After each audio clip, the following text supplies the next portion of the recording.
All right, so now we have our claps. Let's move on to our hi-hat section. Let's group this audio track, call it hats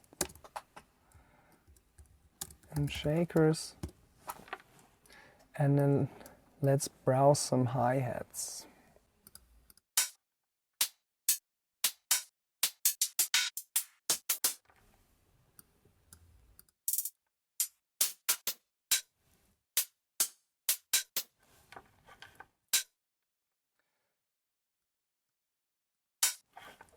Now I like to layer my hats. I like to have different types of hats on top of each other. This gives me the possibility to pan them to the sides a little bit to create some stereo. I can emphasize certain parts of the hi-hats. If I want it a little bit more punchy, I can enhance a shorter hi-hat that I've used. If I want more of the tail, I can turn the volume up. Yeah, I can turn up the volume of those samples. So let's just throw in some samples. This is a fairly typical house hi-hat, 909 hi-hat. We all heard it, we all love it. And I can also hear that it's got some white noise layered on top of it, which also makes it a little bit sharper, punch through the mix a little bit better. So this is a quite good sample. Let's just go for this one. And the hi-hat we want in between the kicks on every 8th note. So we put it on here, duplicate it,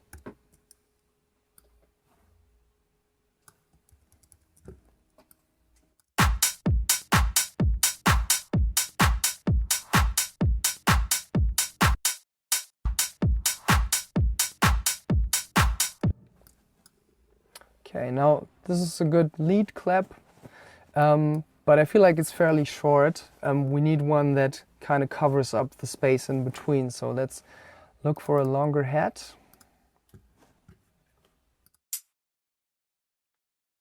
And we're going to find those in the open hat section.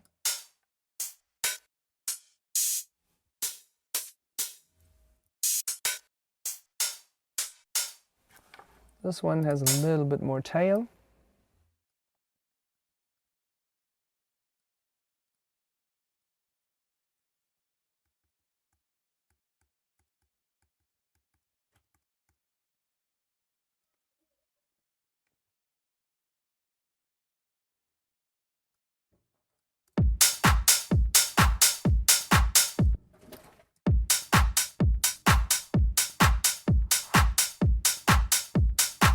So we've got a shorter head for our attack. We've got a longer head to fill up the gaps in between and to give it a little bit more feel. I still want this longer head to have a little bit more of character, or to add a little bit more sound in between those samples. So let's also use our reverb that we've used before, the garage reverb. Let's copy this, throw it on the track.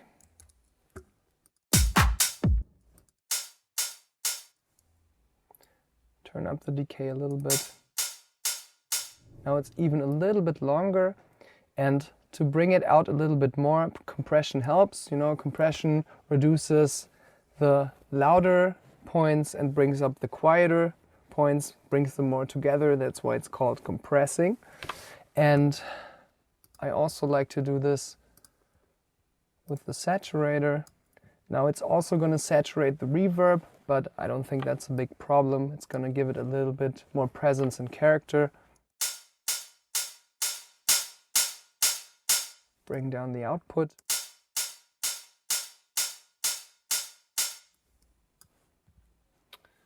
And there we have it.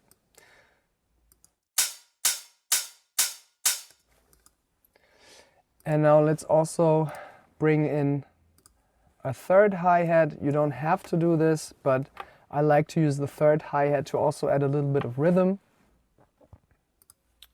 So we use a closed hi-hat.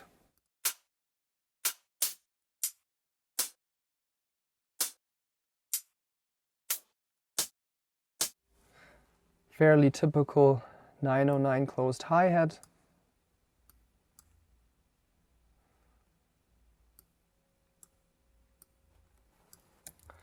Duplicate.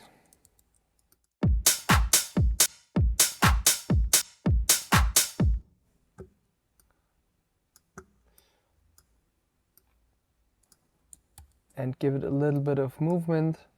Copy it to the next 16th note. Now for swing, and in house we have a lot of swing. We don't want it to be exactly on the 16th note because that's going to feel a little bit mechanical. So let's move it a little bit to the back. You can use Command to really fine-tune the movement if you don't want it to be in the grid. So let's just move this a little bit to the back and give it a little bit of swing. Let's have a listen.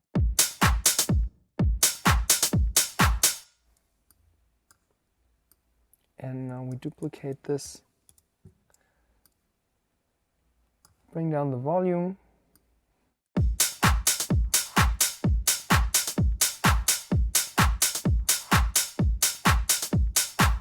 And pan this to the side. Then we just have a little bit of stereo image. Pan our other head to the side. And now add a little bit more variation. We have this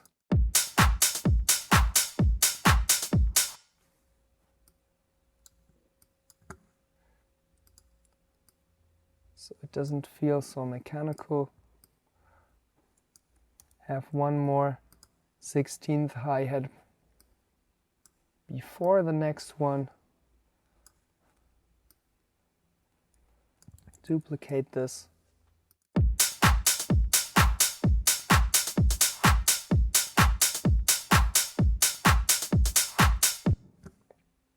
Now those are the types of hi-hat that are very typical for the genre. They have quite a strong transient, quite a lot of attack, so they're going to feel very punchy in the mix, very cutting through.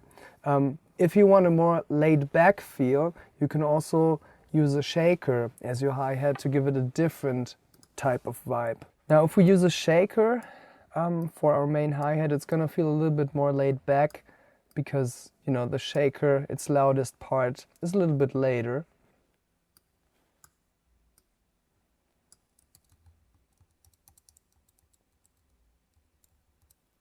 Duplicate this.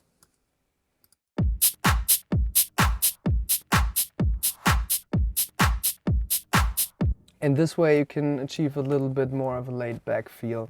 But it really depends on the type of track you want to make. This usually works for tracks that are very groovy. One more trick that I want to share with you is if you just don't want to use these 909 hi-hats all the time because they're so typical of the genre, and you know, you want to make your own, and it's very important to be individual and to stick out, to have your own sound. One way to achieve this with hi-hats is to just use a crash.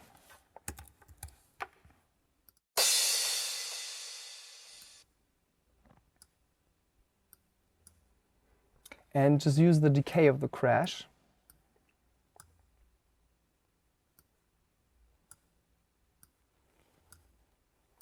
And shape this into a hat.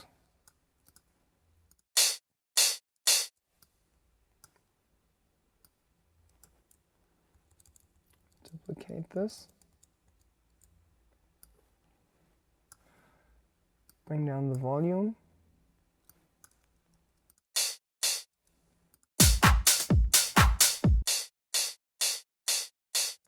Usually these feel a little bit more aggressive, but you still get the idea.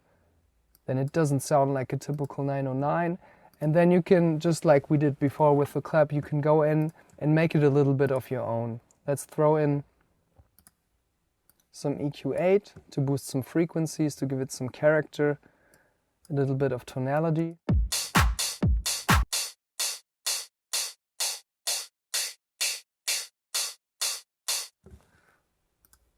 And some distortion. Bring down the volume because distortion adds a lot of volume.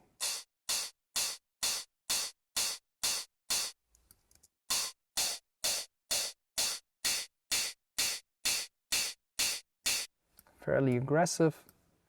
Maybe let's shorten this a little bit more.